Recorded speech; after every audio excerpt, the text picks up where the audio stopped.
The glass hit my face before the insult finished leaving his mouth. Red wine burned my eyes, soaked into my collar, ran warm down my chest like a public execution. The dining room went quiet, too quiet, except for my wife's sister laughing, sharp and careless. "Thanks, Dad," she said. "Maybe that'll teach him some respect, filthy pig." I didn't blink. My hands tightened around the chair, wood creaking under controlled pressure. I felt the old instinct rise, the one that solves problems quickly and permanently, but I forced it down. Violence is loud. I prefer silence. My phone buzzed in my pocket. One message.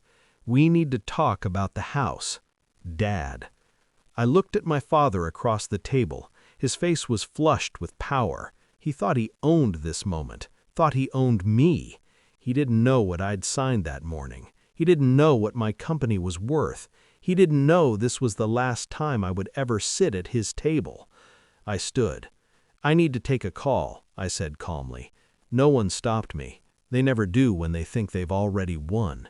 I stepped outside into the cold night, wine drying stiff on my skin, and answered the call that would sever the last remaining artery between us. The betrayal didn't start with the wine. It started months earlier, with glances that lasted too long, with my wife correcting me in front of people who already didn't respect me, with my father suddenly concerned about my finances after a decade of calling my work a hobby. I had spent 10 years sacrificing everything to buy my dream home. 10 years of nights without sleep, missed holidays, empty rooms echoing with ambition. The house wasn't just brick and wood, it was proof. Then my dad sat me down one afternoon, voice rehearsed. "We need to talk about the house." He didn't ask how I paid for it. He asked whose name it was in. That's when I noticed my wife's silence. Her eyes stayed on her phone. Her loyalty had already moved. I didn't accuse, I observed. Her late nights, his sudden access to my financials, her sister's contempt, borrowed, not earned. A family aligning without me. They weren't worried about my stability. They were positioning themselves around my success. I didn't confront anyone. I audited my own life.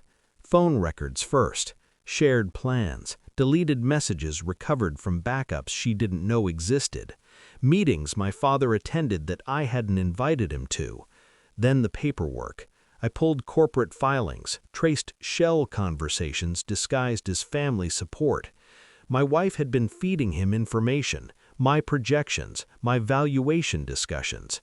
They thought I was building something for us. I was building something for me. I smiled at dinners. I apologized when disrespected. I let the jokes land, let the wine dry, and quietly I finalized the acquisition. The number came in at dawn, $24 million. No debt, no shared ownership, no marital claim. I didn't celebrate. I scheduled one dinner. I waited until dessert.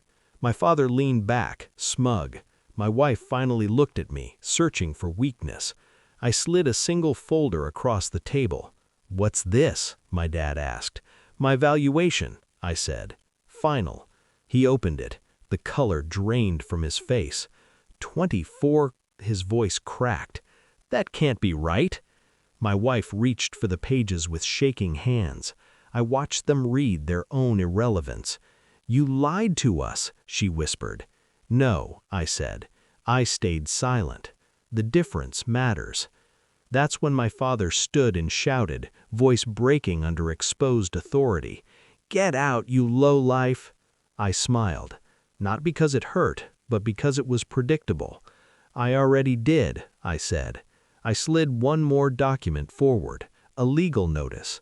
Separation, asset protection, no claim, no house, no access. My wife cried. My father raged. I walked past them both, wine-stained and undefeated. Outside, I made one call. "Cut contact," I said. All of them. And the line went dead. I don't replay that night anymore. Not because it doesn't matter, but because it's finished. They thought power was inherited, thought loyalty was blood, thought silence meant weakness. They were wrong. Silence is strategy. I live in the house alone now. It's quiet, clean, honest. No laughter, no apologies, no ghosts. Just space and control. The last thing my father ever said to me was meant to break me. Instead, it set me free.